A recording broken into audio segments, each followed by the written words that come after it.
And welcome in, everybody. I am Eric DeRosset, along with Darren Archer.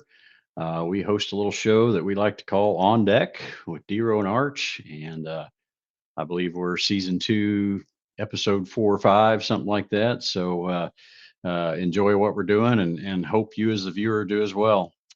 Darren, how's it going this week? It's going great. Things are starting to cool off a little bit. 2 weeks from the sound of basketballs throughout the gym in the state of Missouri at the high school level, and basketballs are already pounding in college and universities around the state of Missouri. So it's just about that time of year. Yeah, I do love the intersection of football and basketball. I think it's Yes. a really cool time. So you mentioned football, so I think we'll just dive right into college football, Division 1 college football. Uh, a lot of parity. We sort of talk about that every week. Uh, the top eight or so, by most polls, go as follows: Ohio State, Miami, Indiana, Texas A&M, Ole Miss, Alabama, Texas Tech, and Oregon. That's kind of where that falls. I mentioned Alabama. Alabama went to Mizzou this past weekend and beat Mizzou at Mizzou. Uh, an interesting game. Felt like Mizzou came out firing, had a couple of penalties maybe early on that possibly changed the tone of the game. Who knows? But what were your thoughts on Mizzou, Alabama last week? I think as opposed to previous years, Missouri proved that they belong.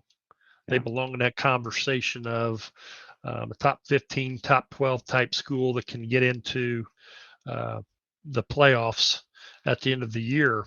But their margin for error really shrunk up this past weekend. I felt like they had a great game plan. Or I'm sorry, Alabama played a really good game, and they've been playing some really good football here these yeah, past 3 weeks. And um, you know, they in that type of game, in order to beat a team that's playing like Alabama, you have to make your own breaks. And I think that's where Mizzou may have come up short. A couple of untimely turnovers. Um, they missed on a fourth down fake punt conversion that, by all means, they probably made it, but the camera angles weren't good enough to prove that right. point, and it was some unsubstantiated. But that here again, that's where you have to make your own breaks to be able to beat a top 10 team like Alabama with the history that they have behind them. Yeah, and one of the things that I was struck by, and it'll be interesting going forward to see, Alabama did a pretty good job containing Mizzou's run game. Yep. And so the question becomes, is Alabama's defense just that good, or scheme wise, is there now a blueprint, so to speak, for other schools to follow to contain Mizzou's run game? So I'm interested to see that versus Auburn this week to see, there's nothing original or new in any sport. Everything's copied and borrowed. You and I talk about that all the time. So, uh, concerned about Mizzou's run game, or you still feel confident with it? No, I feel confident with it. You've got to dance with the girl you brought to prom, and um, Alabama had a good scheme to slow that down quite a bit. And the few shots that Missouri took downfield to kind of make that an equalizer, um, either ended up intercepted or just barely missed on a lot of those downfield shots. So, like I said, Missouri hung with Alabama. They just had to find a way to get over that hump, make their own break. And I mean, you're going into the fourth quarter. It's a touchdown gain, and Mizzou has the football, has possession. You got to like where Mizzou stands playing at home. And hats off to Alabama. They made some incredible plays Did. on fourth down conversions and Yeah. really rolled the dice a couple of times and came up seven. So, um, like I said, Mizzou, I think they prove they belong in that conversation. But like I said, their margin for error going forward, they have very little wiggle room, and they're going Mhm. to have to beat some people. They are. and I'll just hit this before I move on. But Alabama's quarterback play, wow, what was good. I mean, he's really good, or he was on Saturday anyway. And I mean, you got to like Alabama's chances with him going forward. So be interesting to watch Alabama as they proceed on. Again, they're an SEC school and they're playing somebody every week, so you just never know. Speaking of SEC, Mizzou will continue SEC play this week. They play Auburn in Columbia. I was talking to you before we got on air. Auburn is 3-3. Their losses are to OU, Texas A&M, and Georgia. Two of those three are less than a touchdown. All three of those were ranked 11 or lower, or I'm sorry, 11 or higher at the time that Auburn played them. So uh, I don't think Auburn's going into Columbia scared. They do that every week. It sounds like so. Be an interesting one. The experts have Mizzou as a 1.5 favorite. What do you think?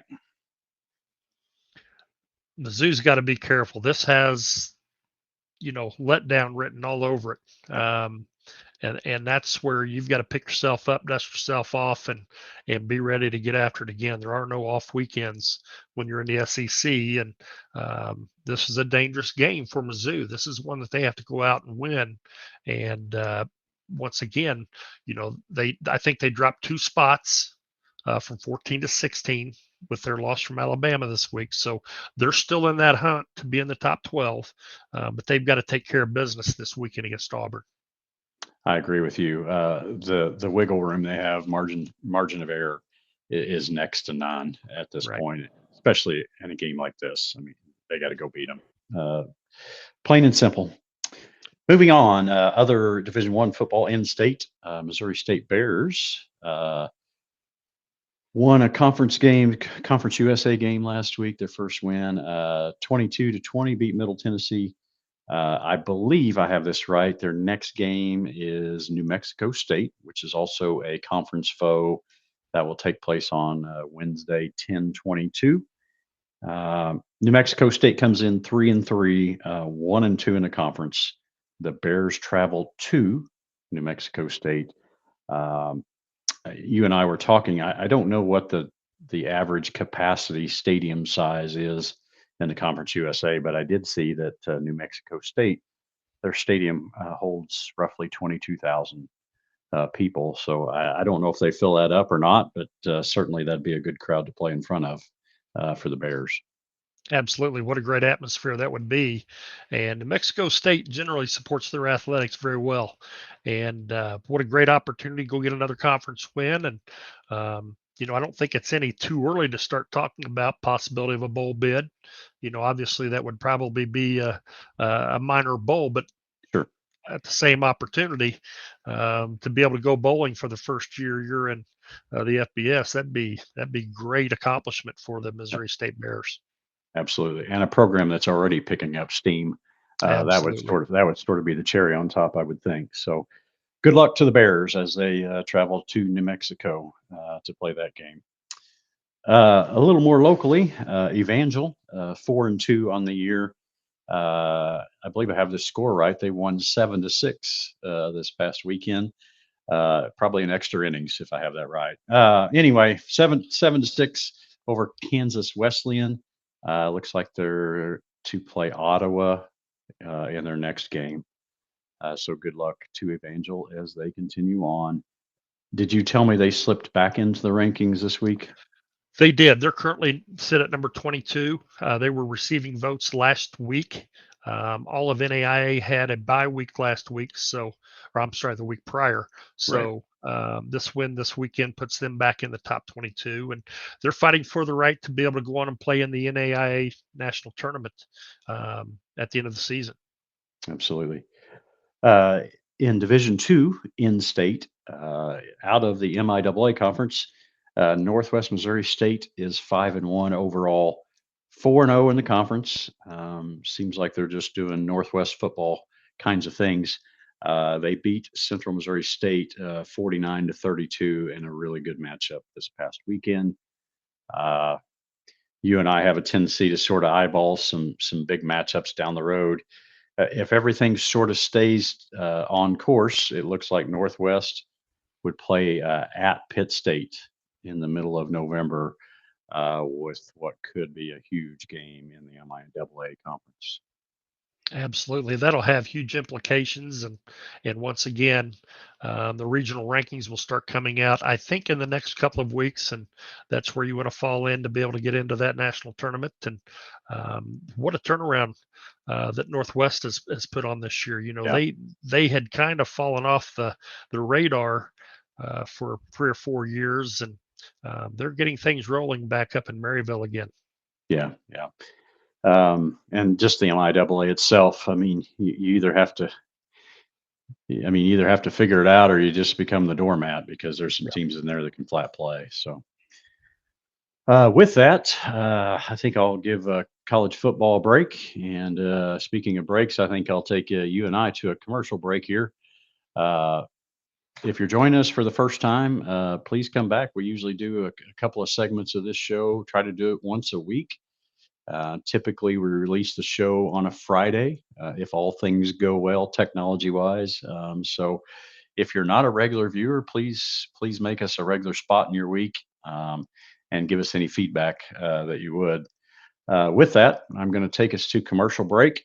When we come back, we will have our now famous Hold 'em or Fold 'em segment where I give Coach Archer two or three scenarios or teams, and he has to decide whether he's going to hold them or fold them. So all that and more when we come back from break. So stay with us, and we'll be right back.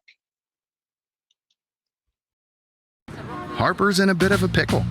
No kidding. But she doesn't have to be. As a central bank customer, Harper has access to our money manager that tracks spending. When did I subscribe to that? Making it easier to save for what she really wants without the side hustle. One ticket to Italy, please. Dream bigger, Harper? Get two! Two? For that girl in a jam over there.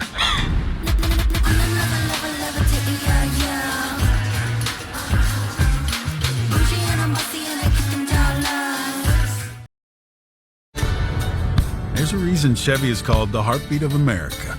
The heartbeat's strong, steady, unwavering. Like the people who keep this country moving. Doing what they do best. Helping neighbors, pitching in, getting it done. For them, only America's most dependable truck will do. And every Chevy truck, like every Chevy driver, dependability comes standard. This moment brought to you by Great Southern Bank. And this one too. With flexible loans to help with the big moments and convenient mobile banking to free you up for all the little ones, we understand what really matters. Great Southern Bank. And welcome back from commercial break. You are watching On Deck with Dero and Arch. This is the second segment of our show this week. I'm going to hit on some Major League Baseball here really quick. Actually, as we're recording, there's a game going on the American League side. But overall, presently, Seattle is up 2-0 over Toronto as we do this recording. The Dodgers are 2-0 over the Brewers. Here's where I'm going with that. You and I have talked already, and I gave you, I think it was last week, the Dodgers as one of our hold 'em, fold 'em sort of teams or situations. I'm not saying they're going to win it all, but if they do win it all, there's a lockout looming potentially, a player lockout, and it seems to be picking up speed. I hear more and more about that all the time.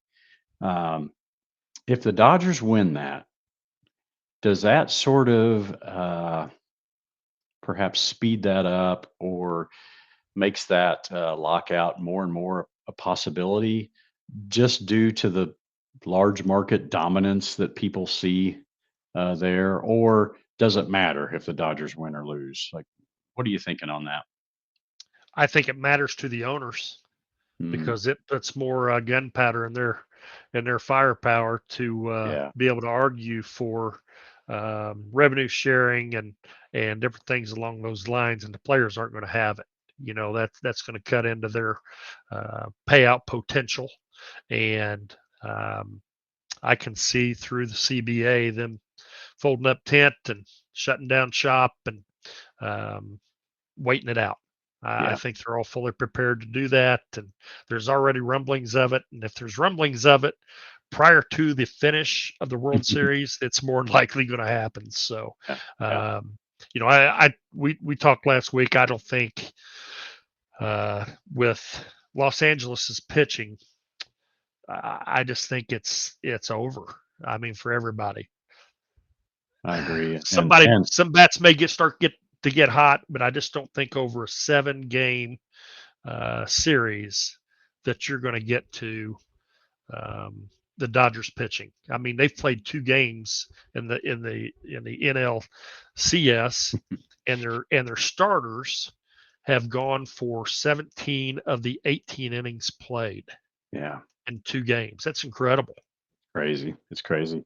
And to further sort of validate what you're saying, in the last series versus the Phillies, which the Dodgers won 3-1, I believe, the Dodgers hit as a team, they hit 199, as in a $1.99, and still won 3-1. So yes, I think your point about the pitching is valid. If they're going to hit a $1.99 and still beat someone 3-1, I mean, it may be tough sledding come World Series time. So it'll be interesting to see a couple of things. Hey, if the Brewers were to come back and win that, does the lockout still take the same shape? And obviously we wouldn't know at that point, but I think certainly if the Dodgers win that, I think that those sorts of talks pick up speed, as you were saying. So be interesting to watch. We referenced college football earlier. Man, the life of a college coach has always been crazy. It's at a different level now. James Franklin at Penn State was relieved of his duties last weekend after his second consecutive loss. And hey, just honestly, a loss that program couldn't afford to have. Here's where I'm going with that, and I'm going to get to a greater point or a bigger point.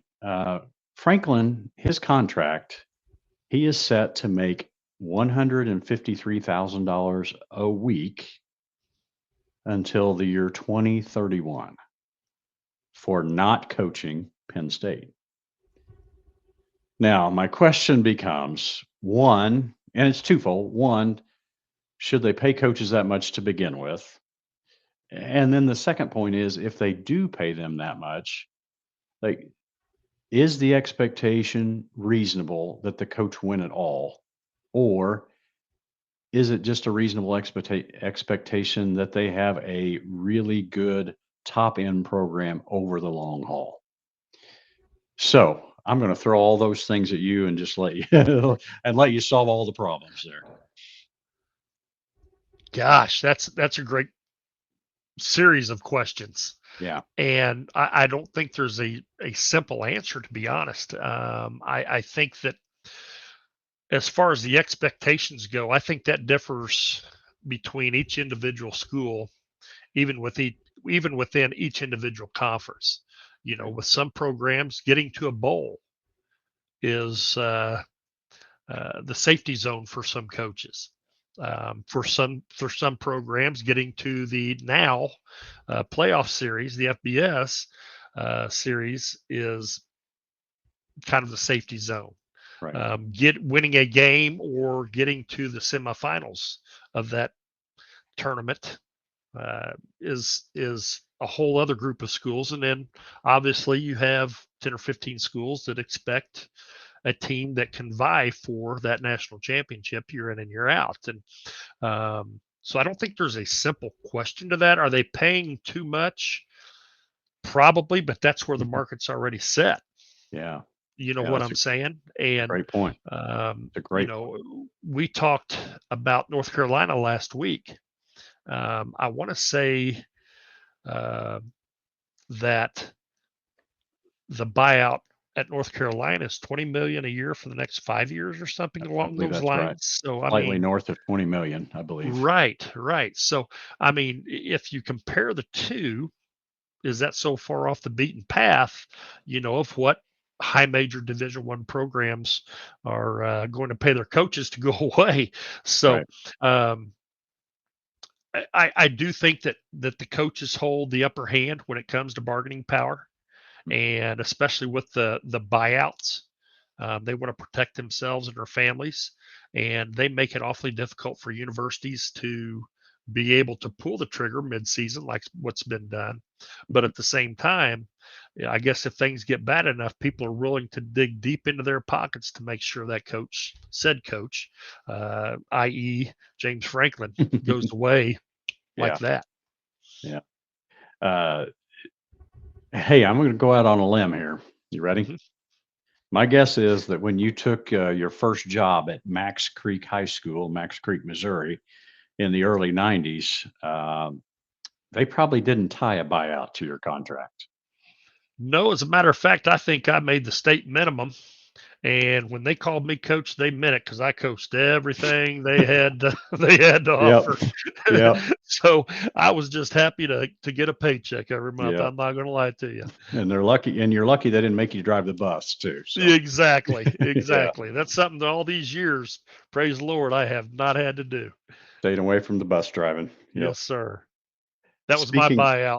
that was your buyout. I like it. I like it. Speaking of vacancies or Division One coaching openings, sort of the short list that I came up with, and there may be more. So if I missed some, just forgive me. Right now, I've got Penn State, Arkansas, UCLA, although they're having some success right now. So, you know, they may keep the interim and the OC, and they got some things going at UCLA that I think they like a little bit. Virginia Tech, and then Oklahoma State. They released Coach Gundy there. So those schools are open that I know of. Uh, and then my short list of schools that I think could possibly come open in the not so distant future, Florida. And from everything we're hearing, that could be sooner rather than later. I think North Carolina, obviously, I think there's some questions there with Coach Belichick, et cetera. Wisconsin, Michigan State are a couple others that I thought of. So you made a great point off the air that hey, we're barely to the halfway mark of the season, and hey, I just listed 10 or 12 pretty renowned programs that are going to be in the coaching market. That's halfway through this season. So certainly the movement, it's just different than what it used to be in those terms. So be interesting to see how those openings, uh, how they fill those, what those contracts are like. Uh, and I'll throw this your way, do schools, are they sort of going to pull back on that buyout feature, or do the coaches just have enough power that it's just a thing? Here again, I think it depends on where we're talking about. Yeah. I do think the coaches have that power and they're going to protect. They've got good representation when it comes to negotiating a contract, and very powerful law firms and Yep. that deal directly with representing coaches and now players. Right. If you think about Right. it at the Yeah. collegiate level, and so I think there's a lot of money involved, and everybody wants to have their piece of the pie. Yep. And coaches have really done a good job of protecting themselves on the back end, that if something happens, hey, they don't have to go find a job immediately. I mean, you Right. take a look at how many people are in broadcasting now, Yeah. and they're double dipping. They're Yep. getting a paycheck still from a school, and they're Right. getting paid by the network they're working for. So, um, and I say, hey, if that's the way the market is directed, go get yours while you can. Absolutely. I mean, and certainly hear me out. Like I don't for a moment pretend that what you and I do in our J jobs as coaches is remotely related to that. However, um, if we had a chance to protect ourselves, just like any other worker in the United States. I mean, that's not just coaches, but like you'd be a fool not to sort of protect your investment. And your investment is your time and your family and those things that are get sacrificed in the coaching world. So I'm with you. If they can protect themselves, I think they ought to go do it. Well, and So you take a look at Penn State and James Franklin. You take a look at where that program was when he took over. yeah. I mean, it was on the chopping block uh, to be red flagged or black flagged Yeah.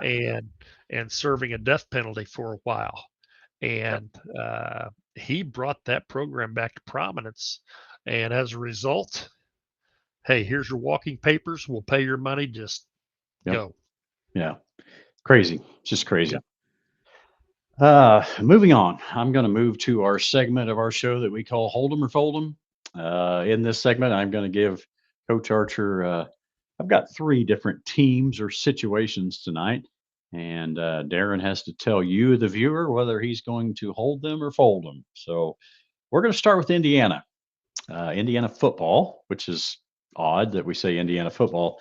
Uh, those of you that don't know, Darren is uh, was born and raised in Indiana, so he hails from there. Obviously, pulls for those Indiana teams, both collegiately and professionally. So this one's always interesting to me because it kind of puts him on the spot a little bit. Little background on Indiana football. Um, Current roster, they have 0 5-star recruit or athletes on the roster. 0 5 stars. They have 7 4-star players, and their overall ranking, their roster overall ranks 72 in the nation. Okay. Presently, they are the third ranked team in America and as hot as anybody. Beat Oregon in what I would call a signature win for Indiana football. I mean, just a huge win for them. Coming up, they have Michigan State, UCLA, and then looking forward down the road, November the 8th, they match up with Penn State, which is a cool matchup for the reasons that we just referenced. So I'm going to back this train up a little bit. Indiana football, as it relates to winning the whole stinking thing. Are you going to hold Indiana or are you going to fold them? Wow. That's a tough one. My heart says hold them. And I'll take Indiana over the field, especially after going to Oregon Yeah. and getting a 10-point win in fairly convincing fashion. I Right. mean, you know, first half the game was kind of back and forth, but it just seemed like Indiana kept Oregon at arm's length throughout that entire game, especially the second half. Going against the field, they've still got several big tests left just in the Big Ten. If I'm not mistaken, beyond Penn State, they play Ohio State at home at some point in time, maybe that following weekend. So that is two very good programs that they're going to have to get through just to be able to win their side of the Big Ten. And then you're looking at going and facing a very good opponent in the Big Ten Yeah. championship game. Right. And they've set themselves up in a pretty nice spot to get a first round bye if they continue to win and continue to maintain that spot. So I still think there's some awfully good programs, i.e. Ohio State, Miami, some of those other schools that Oregon was a good win. But Yeah. to be able to go into the FBS tournament and win, say, 3 of those back weekends is going to be an awfully tall task. So my heart says hold them, head says fold them. Like it. I like it. Good job playing the middle. Nicely done. Yes. Hey, I'm gonna change sports here on you. And you and I have not even remotely talked about Division One college basketball. So hey, we're gonna break the ice right here. Last year, University of Houston played University of Florida in what was a fantastic college basketball game. It was a fantastic college basketball game, let alone it being the championship game. Preseason polls are out. Preseason poll has Purdue as the number one. Um, it has Houston as 2 and 3, respectively. Houston and Uh, Florida. yeah, I'm sorry, Houston and Uh-huh. Florida. Yes. Okay. Okay. So my question is this: Houston or Florida, one of the two. What are the chances that one of those two make it to the championship game this year? Are you going to hold them or are you going to fold them? Now, keep in mind the rest of the top preseason top rankings include UConn, St. John's, Duke, and Kentucky. That kind of rounds out the top 7 or 8. Yeah. Boy, that's tough. You know how how tough college basketball is from start to finish. The attrition rate, Yeah. injuries. It's just a grind of a season. And then throw all that aside, you have the NCAA tournament, which is upset Right. central for most teams going in as a higher seed. So, gosh, they're both very, very good programs. I'm going to say one of them gets to the championship game. No, I like it. I I like don't it. know which. It's going to be Yeah, interesting to see how Florida reloads, but Houston has quite a bit returning. they do. Yeah. And Kelvin Sampson has absolutely brought that program back to life. And so Phi Slamma Jamma back in That's our younger exactly years. right. That's right. And it's nice to see that Houston name back in the Final Four. So I would be holding on Houston. I really would. That's the way I would lean, just because it is a veteran group as far as and veterans change with the NIL. Obviously, Florida, they may have some guys come in that are 22, 23 years old, and all of a sudden they have veterans as well. But at least from the nucleus that each team had last year, Right. Houston returns the older, more experienced team. So if I was going to say hold them, I would lean towards Houston as you are. So scenario number 3, Buffalo Bills. Okay, they are 4 and 2 on the year, and first of all, well, you and I have talked on the air already that the AFC is just like it is as hard to figure out as it's ever been. It seems. On paper or in your head, you tend to think, okay, Buffalo and Kansas City, probably the top 2 teams. Before the season started, we would have said Baltimore, Kansas City, Buffalo, probably. The Ravens have played themselves out of that, obviously. But where I'm going with this is Buffalo. Their 4 wins on the season are against the Ravens, who are 1 and 5, the Jets, who are 0 and 6, the Dolphins, who are 1 and 5, and the Saints, who are 1 and 5. And then their losses are to Atlanta and New England. So I guess the question I'll propose is we're talking Buffalo Bills here. Hold them or fold them to get to the AFC Championship. Wow. That's a tough one. Yeah. With the amount of injuries that Buffalo's defense is suffering right now, as is right now, I would say fold them.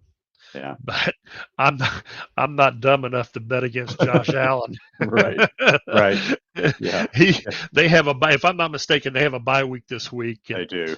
they'll get that ship righted. I still think that their defense is going to play a big key in their success this year because with both New England and Atlanta, they had an answer for the two-headed monster of the running game and the passing game from Josh Allen. So I think if they can get their defense healthy, eventually I would probably lean toward fold because like what we've talked about, Kansas City's definitely playing better.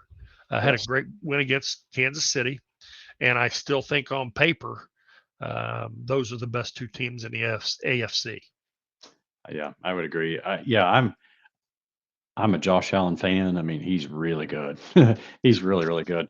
But I just don't have the same confidence in them, like you said. As of right now, I don't have the same confidence in them that I've had in the past couple of Right. years, just overall. So it will be interesting to see. You and I both know that could end up Buffalo, Kansas City, somewhere down the line for the AFC Championship. So remains to be seen. Going to shift gears. Going to throw this a little bit your way. We like to take part of our show and sort of recognize some of our in-state colleges and some of the other programs, cross country, soccer, and volleyball, and some of those kinds of things. So I'm going to throw it to you, Darren, to maybe highlight a few teams that are ranked or playing well in some of those sports before we sign off tonight. Sounds great. We've already referenced some of the college football in-state programs that are nationally ranked: Mizzou, Northwest Missouri State, Evangel. At the Division III level, Washington University is still receiving votes in college football. In college volleyball at the NCAA Division I level, Mizzou, who's had kind of a tough stretch here lately, playing some nationally ranked teams for 2 straight weeks, are receiving votes. At the D2 level, Central Missouri is number 24, and Missouri Western is receiving votes. At the NCAA Division III level, Washington University comes in at number 13 this week in the NCAA Division III rankings. At the NAIA level, Missouri Baptist women's volleyball team is ranked number 21. And at the JUCO level, Mineral Area comes in at number 14. They surpassed 3 spots to get to number 14 from 17 from a week ago. In men's college soccer, St. Louis University is number 22. D2, Lincoln University is number 20, having a very good year. Yeah. At the Division III level, Washington University moves up 3 spots in the ranking. They are now number 4 in the nation. And Missouri Valley and Central Methodist are both receiving votes at the NAIA level. In women's college soccer, NCAA Division II, Central Missouri has moved up a spot to number 9, and Northwest Missouri State ranks out the top 25, or rounds out the top 25 at number 21, with Missouri Western receiving votes. NCAA Division III, Washington University, your defending national champions, has moved up 2 spots to number 2 in the nation. Wow. NAIA level, Missouri Valley is number 5, Central Methodist number 14, and Columbia is receiving votes. And finally, at the junior college level and women's college soccer, St. Charles Community College is in the ninth spot in this week's national rankings. That's what we have. Well, and like we referenced before, hey, we're getting ready to add college basketball to the mix. So volleyball will start to wind down, cross country will start to wind down, and college basketball will start to amp up. And again, there's sort of this crossroads where several of those sports kind of intersect. So this time in the fall's a really good time, sports wise, college wise, and even high school. You referenced high school earlier. Football's mid stride right now. Everybody's in their conference, some games like that. And then you're right, basketball starts 2 weeks from this coming Monday here in the state of Missouri. So lots of good sports going on around the area. So well, Darren, it's been good. It's been good catching up. Viewers out there, if you have questions or comments or have a story for us or anything like that, please don't hesitate to contact us. I'm going to let Darren shout out our contact info real quick here before we get off the air, and that way, if you need to get a hold of us, you're able to do that. You bet. Give Eric DeRosset, also known as Dero, a follow on X at Dero, capital D, capital R, _ on deck, or follow Missouri Sports Network at Missouri _ sports. Also, subscribe and like our Facebook page along with our YouTube channel. Before we sign off here, and Darren is as humble and modest as they come in terms of getting any credit, but He's does a great job with this Missouri Sports Network and getting stories out both at the high school level and college level. So if you don't know much about Darren or the Missouri Sports Network, I would encourage you to sort of dive in and learn more. He does an incredible job behind the scenes. So Darren, thanks for what you do for our sports in our state. You bet. Got to give a shout out to a person hanging out in the green room. Yeah. None of this is possible without Guy Newcomb, also better known as scoreboard guy, and he's the heartbeat of this whole thing. So we really appreciate you and Guy for everything you do and contributing to what we love and sharing the stories and scores from around the state of Missouri. Absolutely. Well, viewers, that's it for this week. Thanks for joining us, and check us out next week. And we'd love to have you back. Again, contact us if you have anything that you feel like is newsworthy, and we'd love to get your story out there. Otherwise, for Darren Archer, I am Eric DeRosset, and you have been watching On Deck with Dero and Arch. We will see you next time. This has been a presentation of the Missouri Sports Network. Thank you for tuning in.